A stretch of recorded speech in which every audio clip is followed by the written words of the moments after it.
찾으셨죠? 누가복음 8장 우리 18절 제가 봉독하겠습니다.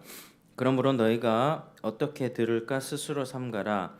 누구든지 있는 자는 받겠고 없는 자는 그 있는 줄로 아는 것까지도 빼앗기리라 하시니라. 아멘. 우리 이제 지난 시간에는 우리가 어떻게 예배를 준비해야 하는가 거기에 대해서 몇 가지 말씀을 나눴습니다. 거듭난 사람이라면 반드시 보이는 생명의 반응이 있는데 그게 바로 하나님을 향한 사랑과 그리고 이 예배 가운데 하나님을 사모하는 마음들입니다. 그래서 이 거듭난 사람들은 예배를 소중히 여길 수밖에 없고 절대로 이것을 쉽게 여기지 않습니다. 그래서 어떻게든 예배를 하나님 앞에 잘 드리려고 그리고 노력하고 애쓰고 하는 모습들이 보이는 것이죠. 그래서 오늘은 이제 특별히 예배 가운데 말씀 들을 준비를 어떻게 해야 되는가 이 부분에 대해서 한번 살펴보겠습니다. 아무래도 기독교 예배에서 가장 중요한 시간은 이 설교 시간입니다. 이 말씀 중심이 되었기 때문이죠. 이제 중세의 로마 카톨릭에서부터 이제 종교 개혁이 일어나서 그때는 너무 부패했습니다. 교회가 사제들이 뭐 자격도 되지 않고 글자도 읽을 수 없었던 그런 사제들이 이제 뭐 신부가 되고 뭐 이제 성도들 그때는 뭐 다 이제 뭐 기독교 문화였으니까요. 오는 사람들에게 뭐 가르치기나 했습니까? 뭐 가르치지도 않았죠. 그냥 교회에서 미사를 집행하고 뭐 성찬식 뭐 정도 하면 뭐 그냥 막연한 종교성으로 그렇게 신앙생활을 하던 때가 중세였습니다. 근데 이제 중세 때 이런 종교 개혁가들이 이런 부분들을 완전히 말씀 중심으로 바꿔버렸습니다. 그러니까 예식 뭐 어떤 부분에 있어서 성찬을 뭐 하고 뭐 여러 가지 뭐 미사를 집전하고 막 이런 예식들을 간소하고 핵심적인 어떤 이 말씀 중심으로 이렇게 강단 사역 중심으로 가르치는 사역으로 그렇게 바꾼 것입니다. 그래서 이제 성경에서 보편적으로 가장 크고 선명하게 역사하는 시간은 말씀 선포 시간입니다. 그래서 하나님이 우리에게 주시는 말씀을 우리는 굳은 마음으로 듣지 않도록 우리는 주의해야 합니다. 그래서 오늘 본문에도 주님이 말씀하시죠. 18절에 너희가 어떻게 들을까 스스로 삼가라. 있는 자는 받겠고 없는 자는 그 있는 줄로 아는 것까지도 빼앗기리라. 어떻게 들을까 스스로 삼가라. 그러니까 교회를 오래 다녔다가 중요하지 않습니다. 내가 말씀을 얼마나 많이 아는가도 중요하지 않습니다. 어떤 마음으로 예배를 드렸고 내가 어떤 자세로 귀를 열고 마음을 열고 하나님의 말씀을 들었는가가 사실 더 중요합니다. 자, 그렇다면 우리는 어떤 자세로 하나님의 말씀을 들어야 될까요? 성경에서 말씀을 긍정적으로 받은 경우와 또 그렇지 않은 경우 두 가지를 한번 살펴보겠습니다. 자, 사도행전 17장 11절에는요. 베레아에 있는 사람들이 나오는데 베레아에 있는 사람들은 데살로니가에 있는 사람들보다 더 너그러워서 간절한 마음으로 말씀을 받고 이것이 그러한가 하여 날마다 성경을 상고함으로 이렇게 말씀하고 있습니다. 근데 바울이 전도 사역, 말씀 사역을 했을 때 베레아 사람들은 이제 아주 간절한 마음으로 이 말씀을 날마다 연구하는 그런 마음으로 말씀을 들었다 그렇게 하고 있습니다. 또 데살로니가전서 2장 13절에는 너희가 우리에게 들은 바 하나님의 말씀을 받을 때 사람의 말로 받지 아니하고 하나님의 말씀으로 받음이니 이 말씀이 너희 믿는 자 가운데서 역사하느니라 이렇게 말씀하고 있습니다. 바울의 말을 하나님의 말씀으로 받았다 이렇게 얘기하는 것이죠. 그리하여서 이 사람들 데살로니가 사람들은 믿음이 생겼고 삶이 바뀌었고 우상을 버리고 살아계신 하나님을 섬기는 삶으로 그들의 삶이 완전히 변화됐다는 것입니다. 말씀이 역사했다는 거죠. 그래서 베레아에 있는 사람, 데살로니가에 있는 사람들이 대표적으로 말씀을 잘 긍정적으로 열린 마음으로 받았던 대표적인 경우입니다. 자, 그러면 반면에 하나님의 말씀을 잘 받지 않는 경우도 많이 있습니다. 예레미야 7장에 보면 너희 조상들이 애굽 땅에서 나온 날부터 오늘까지 내가 내 종 선지자들을 너희에게 보내되 끊임없이 보냈으나 너희가 나에게 순종하지 아니하며 귀를 기울이지 아니하고 목을 굳게 하여 너희 조상들보다 악을 더 행하였느니라 이렇게 말씀합니다. 그러니까 그 예레미야는 이제 유다 멸망기 선지자죠. 그러니까 하나님께서 보내고 했는데 회개하지 않고 돌이키지 않다가 결국에는 예레미야 시대 마지막 선지자 때 하나님이 결국에는 망하게 하십니다. 이 유다 백성이 망하게 된 이유는 하나님의 말씀에 귀 기울이지 않고 순종하지 않았기 때문이다. 그들은 마음의 준비가 없었다라고 하는 것입니다. 특별히 에스겔을 읽어보면 이런 자세를 또 지적하고 있습니다. 에스겔 33장에 보면 이제 여기는 포로기 선지자거든요. 이제 망하고 나서 이제 나라가 뺏기고 그발 강가에 가서 하나님의 환상을 막 들으면서 그렇게 설교하는 사람이 이제 에스겔인데 33장에 인자야 내 민족이 담 곁에서와 진문에서 너에 대하여 말하며 각각 그 형제로 더불어 말하여 이르기를 자 가서 여호와께로부터 무슨 말씀이 나오는가 들어보자 하고 백성이 모이는 것 같이 내게 나오며 내 백성 또 내 앞에 앉아서 네 말을 들으나 그대로 행하지 아니하니 이는 그 입으로는 사랑을 나타내어도 마음은 이익을 따름이라 이렇게 기록하고 있습니다.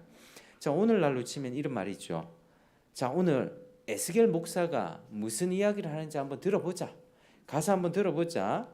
이렇게 얘기하는데 이 사람들의 마음은 결국 하나님의 말씀을 들으려고 하는 게 아니라 자기의 이익을 따름이라 자기 유익을 쫓고 있는 다고 그렇게 말씀을 하죠. 그러니까 자기의 이익을 쫓는 사람들이 하나님의 말씀을 받으면 어떻게 될까요? 자기 이익과 부합하는 자기를 지지해 주는 듯한 말씀이 오면 아멘 하겠고 반면에 자기 생각과 다른 말씀이 오면 당장 거부하겠죠. 그게 그 시대 사람들의 태도였다고 하는 것입니다. 나라가 이미 망했고 포로로 끌려갔던 그 에스겔 시대의 선지자가 그렇게 말했을 때 사람들이 여전히 정신 못 차리고 그렇게 했다라고 하는 것입니다. 예레미야 시대에 바벨론 사람들에게 침공당했고 그들을 두려워했던 유다인들이 얼마 남아 있었습니다. 그 땅에 유다인들이 남아 있었을 때 예레미야에게 나와서 부탁을 합니다. 당신은 우리 남아 있는 자들을 위해 여호와께 기도해 주십시오. 당신의 하나님께서 길을 보이시는 대로 저희들은 따르겠습니다. 여호와의 목소리가 우리에게 좋든지 좋지 않든지 막론하고 우리는 순종하겠습니다. 예레미야 42장에 나오는 이야기거든요. 그러니까 이제 예레미야에게 하나님의 뜻이 뭐 우리에게 좋든 안 좋든 일단은 우리 따르겠습니다. 하나님의 뜻이 뭔지 알려주십시오. 당신이 기도해서 하나님의 뜻을 우리에게 밝히 알려주십시오. 하나님의 뜻은 무엇이었습니까? 하나님의 뜻은 일관되게 바벨론에 항복하라는 뜻이었습니다.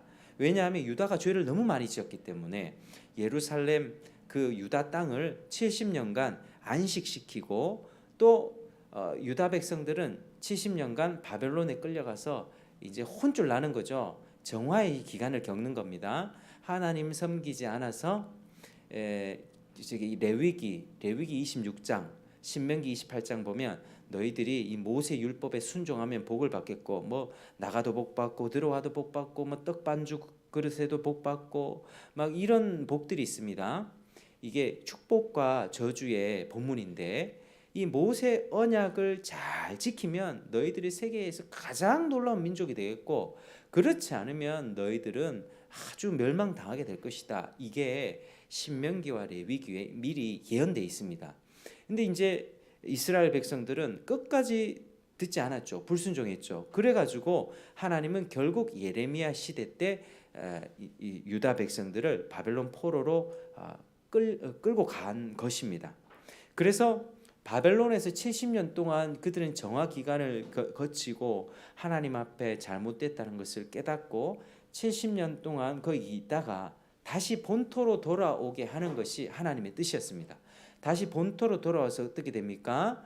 본토로 돌아와서는 이제 성전을 재건하고 다시 하나님 앞에 제사 드리고 예배 드리는 삶을 하나님이 회복시켜 주려고 하셨던 것이죠.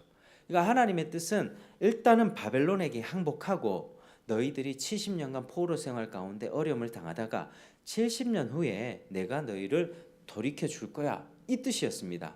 그런데 이것을 받아들이지 못했던 것입니다. 수많은 사람들은 예레미야를 보면서 너는 친바벨론파야, 우리가 하나님의 백성인데 어떻게 바벨론같이 저 사악한 민족에게 우리가 멸망당할 수 있겠어? 우리는 절대 그럴 수 없어. 하나님의 뜻과는 다르게 우리는 선민인데 여전히 목이 곧죠. 자기들이 잘못한 것은 전혀 생각하지 않고 그저 자신들이 하나님의 백성이니까 이런 일은 없을 거야. 그러니까 우리는 바벨론이랑 싸워야 돼. 대항해야 돼. 그리고 그 당시의 지도를 보면 저기 북동쪽이 바벨론이었고 밑에가 애굽이었습니다. 그러니까 사람들은 바벨론을 피해서 애굽으로 많이 피신하려고 하는 그런 마음들을 갖고 있었습니다. 바벨론이랑은 절대로 하나가 될 수 없는 그런 마음을 갖고 있었죠. 근데 이제 이 사람들 마음에는 사실 그런 마음이 있었습니다. 바벨론에 저항하고 애굽으로 도망가려는 자기들의 생각이 있는데 예레미야에게 말하는 거죠. 하나님의 뜻을 밝히 알려달라고. 여호와의 뜻을 기다립니다. 좋든지 안 좋든지 막론하고 순종하겠습니다. 근데 사실은 자기들을 지지해주는 음성을 원했던 것입니다. 예레미야가 바벨론을 대항하고 애굽으로 가라, 이 말을 해주기를 기다렸다는 거죠. 근데 예레미야가 어땠겠습니까? 하나님의 뜻을 그대로 전했겠죠. 하나님의 뜻을 그대로 전했습니다. 바벨론에 항복하고 그리로 가라, 두려워하지 말라. 근데 사람들이 반응이 이랬습니다. 오만한 자들이 예레미야에게 가서 야, 네가 거짓말을 한 거야. 우리를 갈대아 바벨론입니다.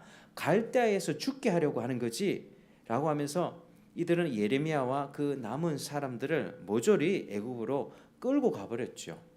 그러니까 자기 생각을 미리 정해놓은 겁니다. 자기 생각을 정해놓고 하나님이 내 생각을 지지해 주기를 바라는 그 마음, 그게 과연 옳습니까? 그거 옳지 않죠. 그리고 하나님의 뜻이 내 생각과 달랐을 때는 하나님의 종을 대적하고 비방하는 그 태도, 이게 지금 멸망기에 이스라엘 백성들의 오만방자했던 태도였다는 것입니다. 이들은 하나님보다 자기 생각이 더 우위에 있습니다. 이런 태도가 지금 설교를 듣는 우리들에게도 있을 수 있습니다. 이게 사실은 말씀의 가장 큰 장애물입니다. 하나님의 말씀이 절대적인 권위를 가지는데 자기 생각이 더 우위에 있죠. 요즘에 사실은 한 50대 이상, 한 50대 이상 정도 되면 그래도 교회에 앉아 계시는 분들 보면 앞에 목회자가 이상한 말 하지 않는 이상은 일단은 듣고 아멘 하려는 그 마음의 자세는 되어 있습니다. 그런데 이제 40대, 30대 뭐 이제 MZ 세대로 넘어가면서 지금의 세대들은요, 여기서 하나님의 말씀을 전할 때 무슨 저런 소리가 있어? 이렇게 팔짱 끼고 판단하는 것이 오늘날 우리 젊은 세대들의 모습입니다. 그래서 이제 날마다 말씀 사역이 더 위축되고 쉽지 않은 거죠. 이제 더 큰 싸움이 기다리고 있는 것입니다. 그러니까 지금 뭐 미국의 에즈베리 대학교에 부흥이 일어나고 이런 어떤 말들이 많이 있긴 한데요. 하나님이 막 부어 주셔가지고 하나님이 그 젊은 세대 아주 오만방자하고 자기 생각이 옳다라고 하는 그 교만을 하나님이 완전히 깨부셔주지 않으면 하나님의 말씀이 그 말씀의 역사가 일어나지 않는 게 지금 시대입니다. 그러니까 이제 사실 요즘에 정신병 중에서 정말 심각한 정신병이 있습니다. 요즘 젊은 여자들이 많이 빠지는 페미니즘이라고 하고 이런 정신병이 있거든요. 이 페미니즘이라고 하는 사상은요, 이게 사람을 특별히 그런 정신에 빠지면 여성 해방 운동의 영향을 받은 어떤 그런 사상입니다. 그러니까 모든 이제 가부장적인 냄새가 나는 모든 것들을 싫어하는 거죠. 거부하는 겁니다. 심지어 성경을 믿지 않는 이유가 왠지 아십니까? 남자가 썼으니까. 성경의 저자가 남자이기에 믿지 않는다는 거죠. 그리고 결혼제도 남성 가부장적인 남성 우월 중심의 어떤 그런 가치관에서 그런 세상에서 태어난 문화야, 여자를 억압하는 문화야라고 생각하면서 요새 왜 비혼이 이렇게 많은지 아십니까? 비혼, 결혼하지 않고 또 아기 낳지 않고 결혼 자체를 별로 이렇게 탐탁지 여기지 않는 젊은 세대들이 특별히 여성 가운데 그런 생각들이 많이 있습니다. 물론 남자들도 문제겠죠. 그러니까 오늘날 포스트 모더니즘이라고 하는 절대 진리가 없어져 버린 지금 이 시대의 사상의 흐름 가운데서는요, 모든 것들을 뒤엎어 버립니다. 만약에 한 여성이 정말 이렇게 억압받고 자유를 누리지 못하고 인간으로서의 삶을 살지 못하면 그 여성의 권리를 찾아주고 인간의 하나님의 형상으로서 회복시켜 줘야 되죠. 정상으로 회복해 줘야 됩니다. 그런데 하나님이 원하시는 질서까지만 회복돼야 됩니다.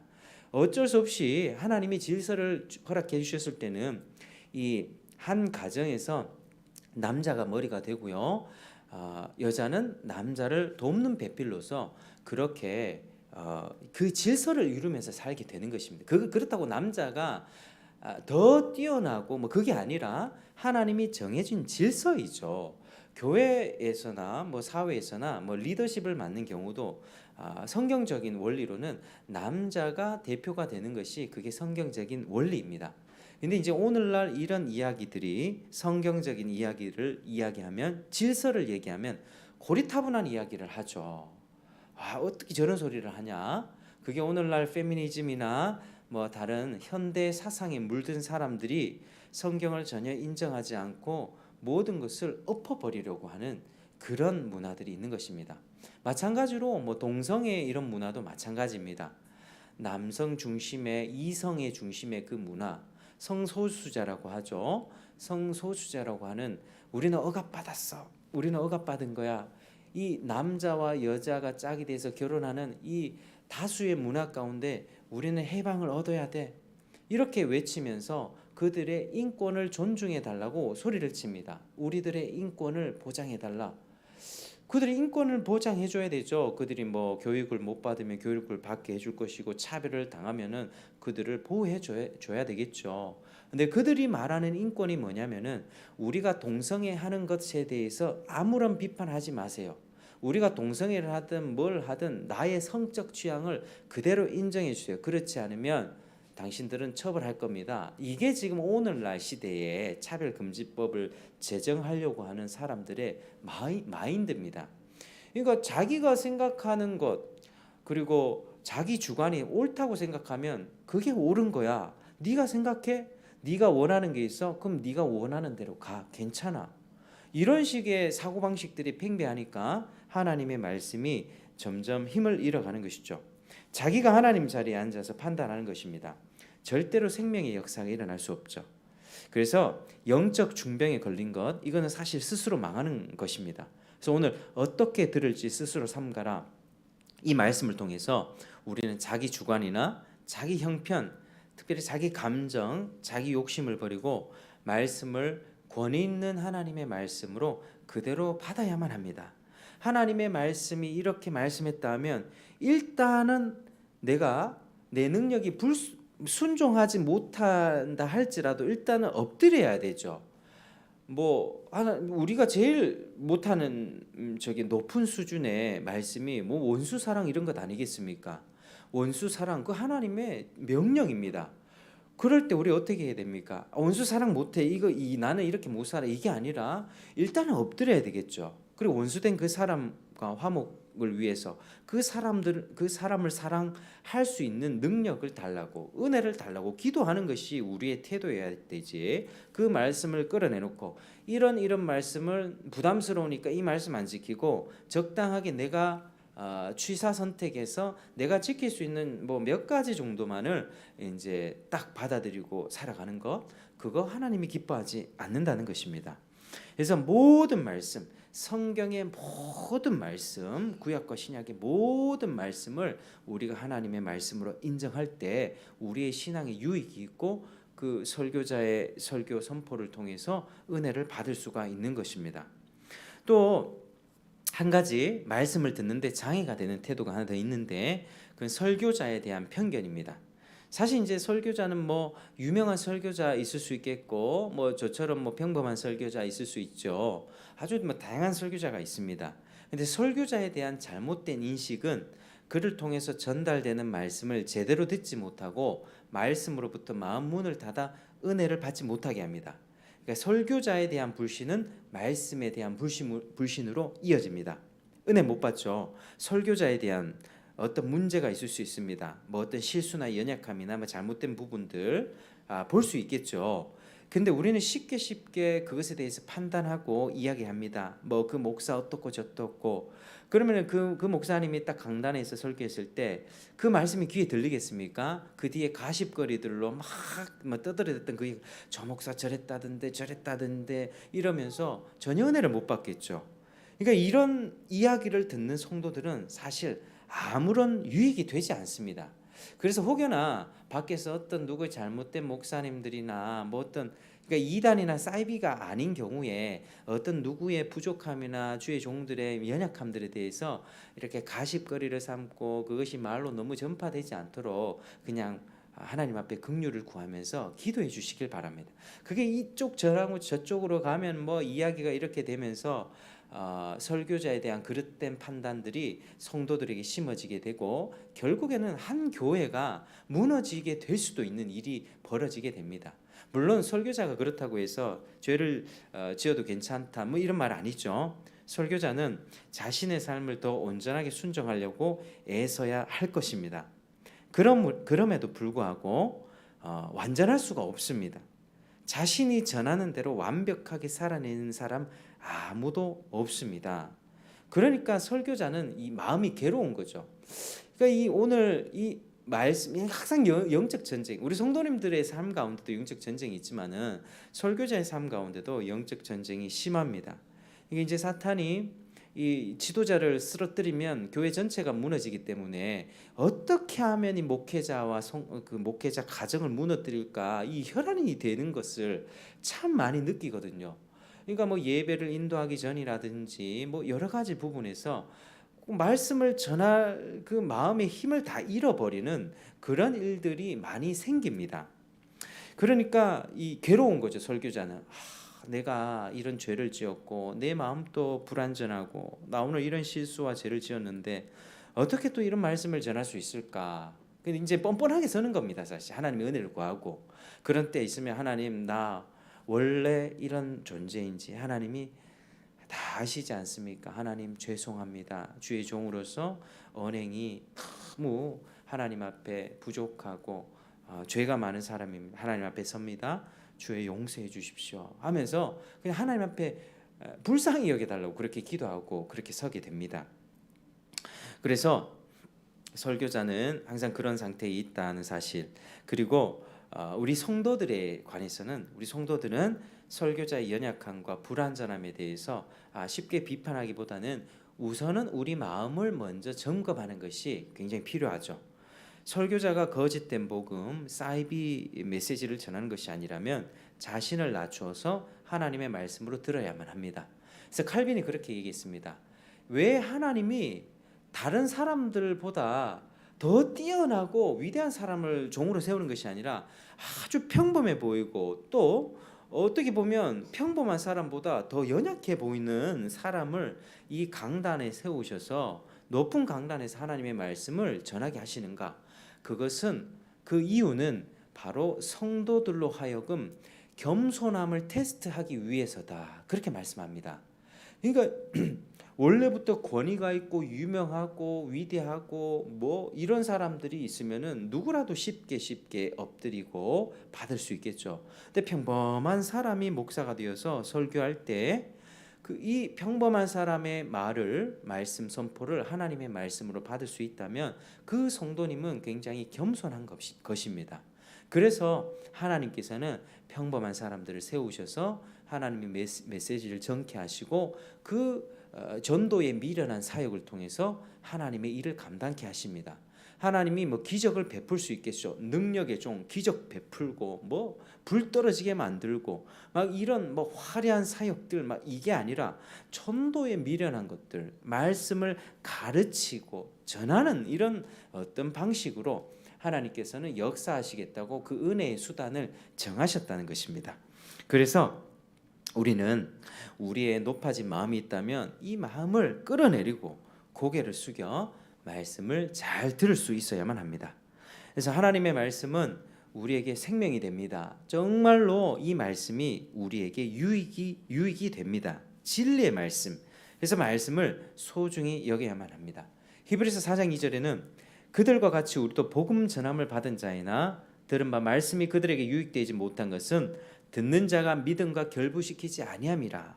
들어도 유익하지 못한 것은 자기 믿음으로 결부시키지 아니하였기 때문이다. 복음의 믿음으로 반응하지 않았기 때문에 멸망하게 된 것이다. 이스라엘 백성들이 40년 광야 동안 멸망했던 이유가 바로 그것이라고 하는 사실. 그러니까 우리는 주여 말씀하십시오. 주의 종이 듣겠습니다라는 태도로 말씀을 신뢰하고 믿음으로 받아야만 되는 것입니다. 자, 혹여나 우리 중에 이런 태도가 있을 수 있습니다. 내 마음을 돌아보면서 나는 죄를 많이 지어서 마음의 준비가 되지 않아서 하나님은 내 예배를 받지 않으실 거야. 차라리 오늘은 예배 안 가는 게 좋을 거야 라는 마음이 든다면 이거 옳은 생각 아닙니다. 사탄의 속임수에 빠져드는 것입니다. 집에서 가정 예배 하려다가 기분이 상하는 일이 있죠. 예배하러 가는 꼭 그 발걸음 가운데 부부싸움에서 기분이 상하는 일이 생기죠. 이게 엄청나게 공격합니다. 예배하는 자리, 은혜 받는 자리에는 어떻게든 그 자리에서 끌어내려고 합니다. 은혜 받았다고 하면요, 은혜 좀 받은 날은 나가는 길에, 교회 나가는 길부터 어떤 공격들도 있습니다. 상시 은혜의 원리, 영적 생활의 원리를 아는 사람은 조심하게 되죠. 특별히 교회 가기 전, 또 은혜 받고 난 다음에 이걸 쏟아내지 않을까. 그러니까 그럴 때 이제 내 마음은 준비되지 않은 거야. 오늘은 예배 안 갈 거야. 수요 예배려고 오다가 막 기분 나쁜 일이 생겼어요. 오늘은 예배 안 갈 거야 하면서 막 이런 마음을 가진다면 사실은 이것은 자기 기만입니다.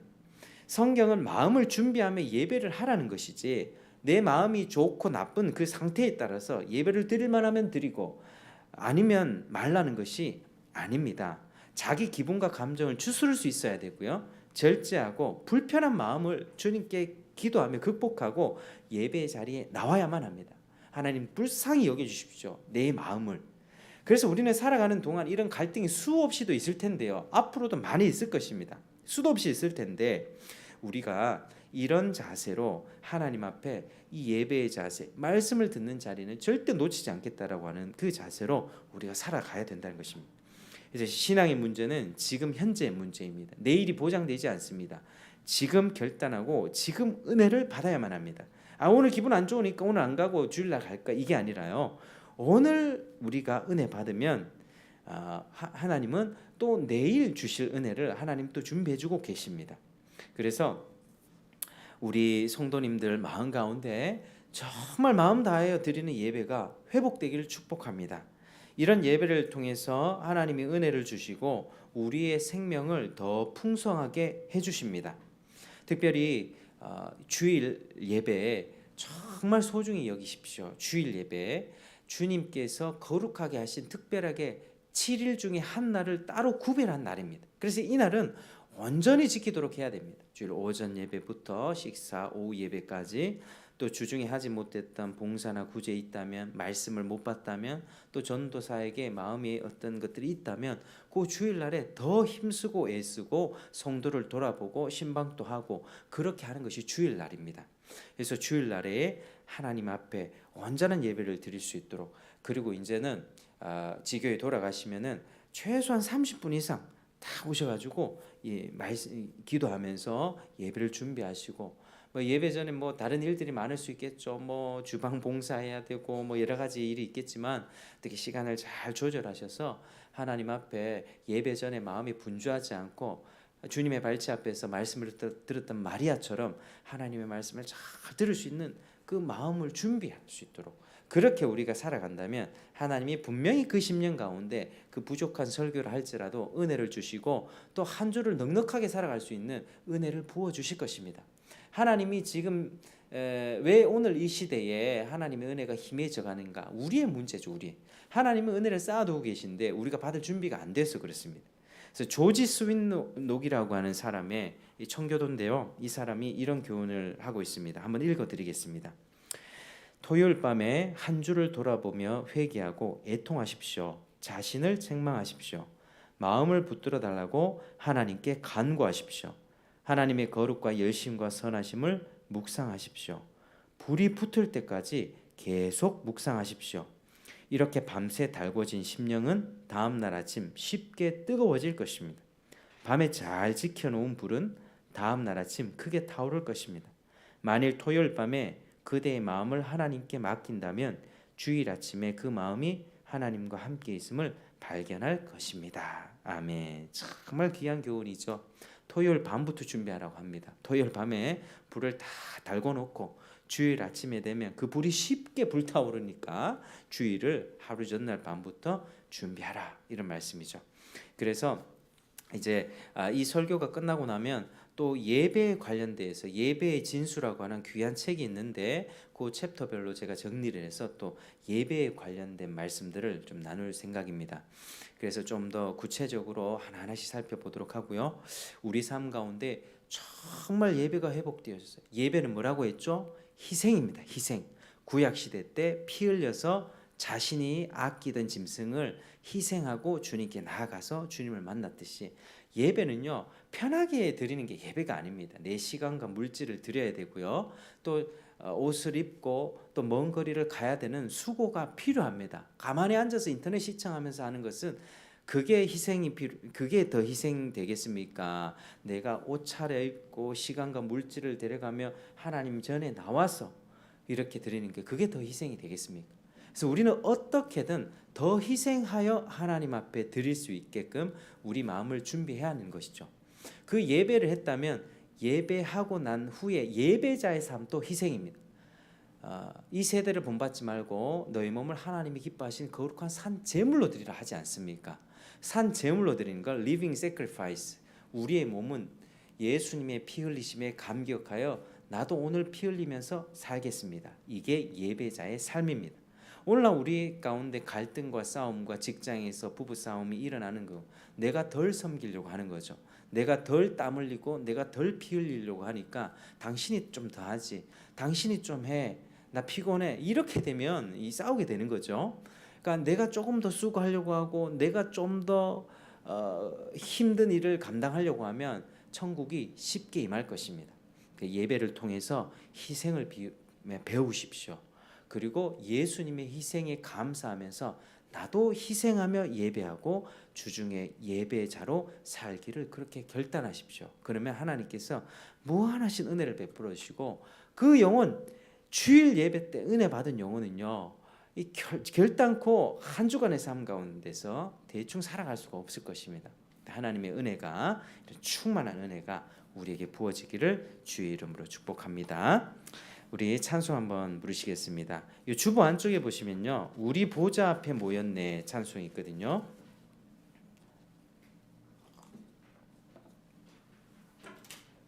이 우리 보좌 앞에 모였네가 이제 천상의 예배 때, 천상의 예배에 구원하심의 보좌에 앉으신 하나님과 어린 양께 있도다. 천상의 예배, 완성된 예배를 한번 생각해 보면서 찬양하겠습니다.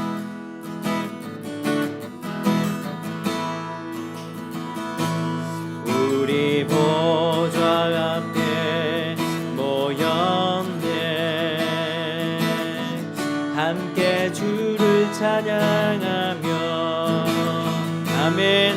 하나님의 사랑 그 아들 주셨네, 그의 피로 우린 구원받았네.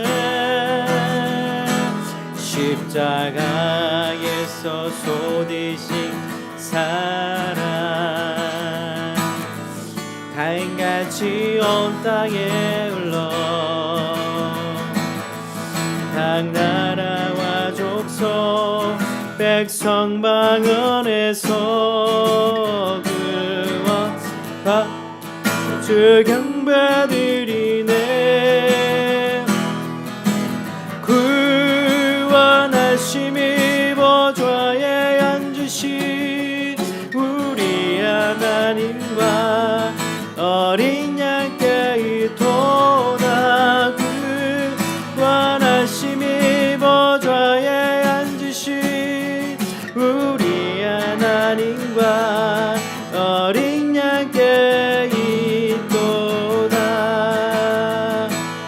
다시 한번 고백하겠습니다. 우리 보좌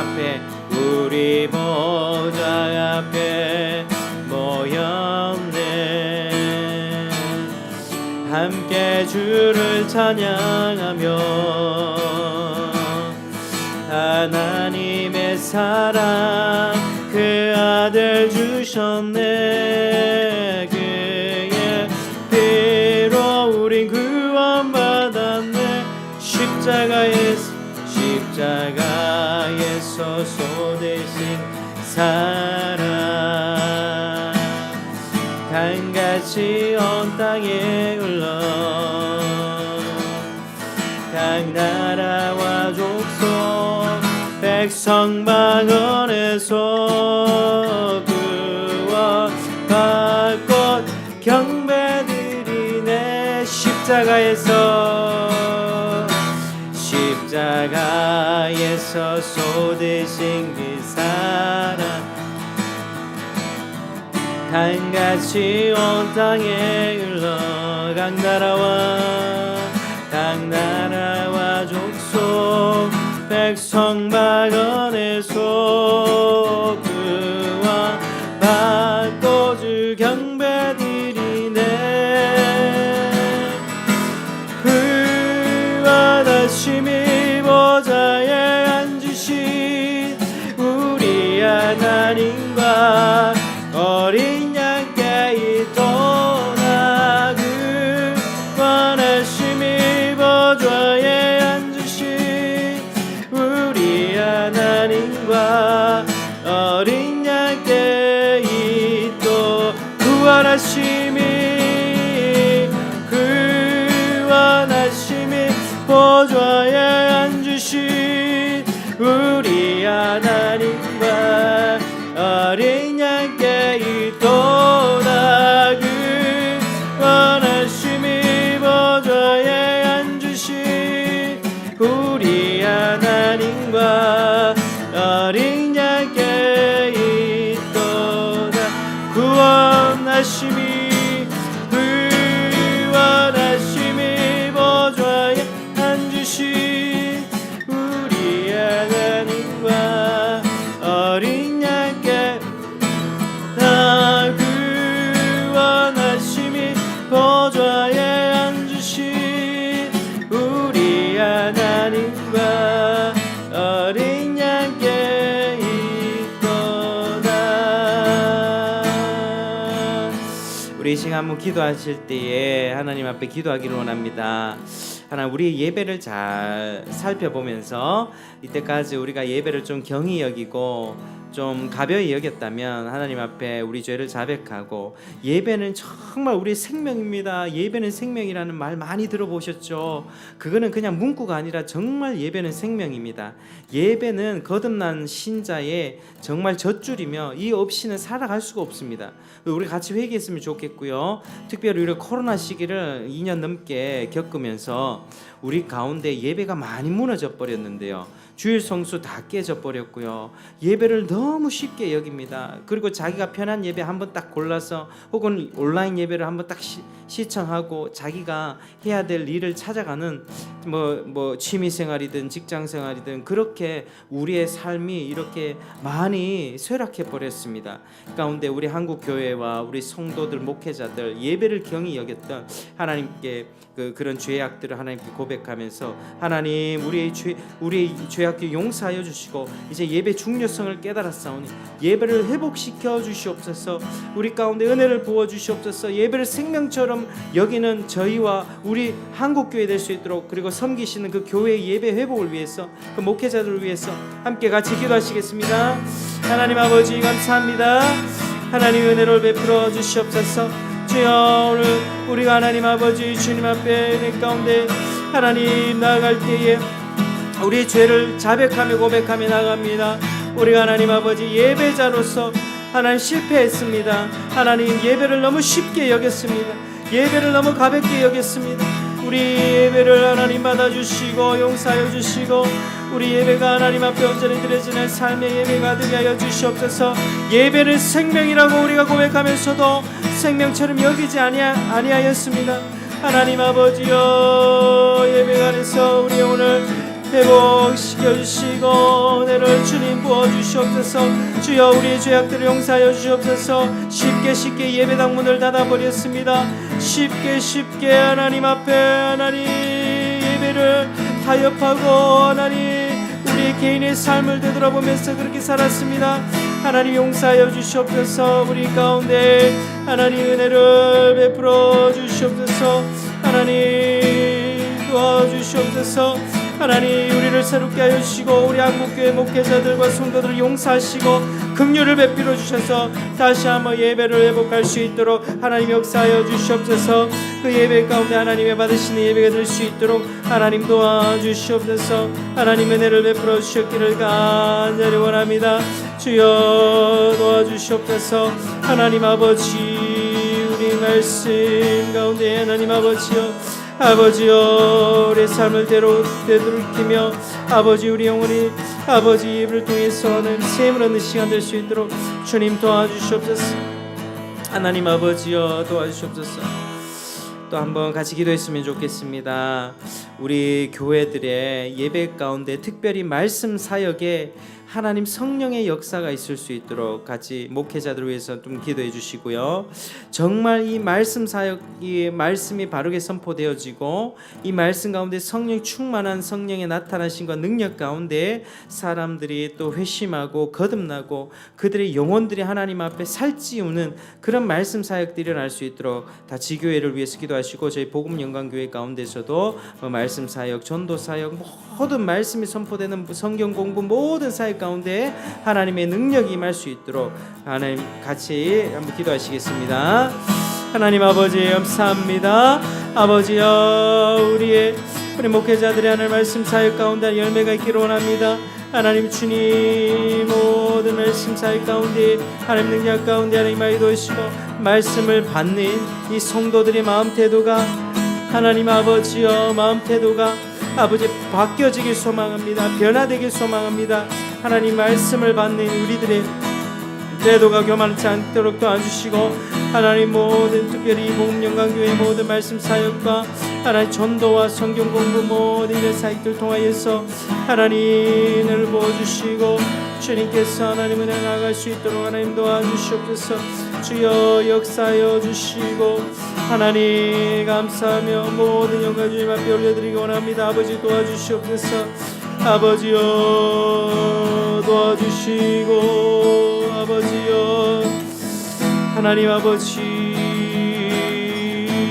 도와주시옵소서. 하나님 우리 영혼 가운데 주님께서 아버지여 우리 목회자들과 하나님 성도들의 하나님 아버지 말씀을 대하는 태도를 갖게 될 수 있도록 도와주시옵소서. 하나님 아버지 하나님 도와주시옵소서. 주여 도와주시옵소서.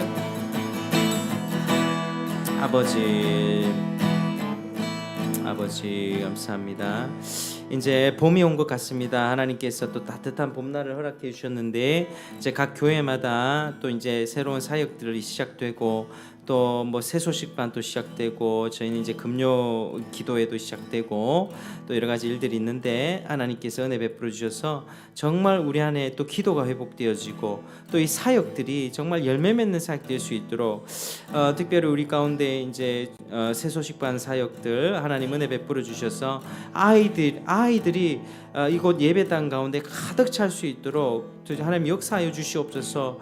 아이들을 통해서 그 가정이 연결되고 그 가정 전체가 주님 앞에 나오는 일들이 벌어질 수 있도록 하나님 부흥을 우리에게 보여주시옵소서. 또 사역을 감당하는 우리 교사 선생님들 또 동역자들에게 성령 충만하게 그 모든 일들을 열정적으로 잘 감당할 수 있도록 바쁜 일정 가운데에서도 충성되게 감당할 수 있도록 그런 사역들을 두고 하나님께 기도하시겠습니다.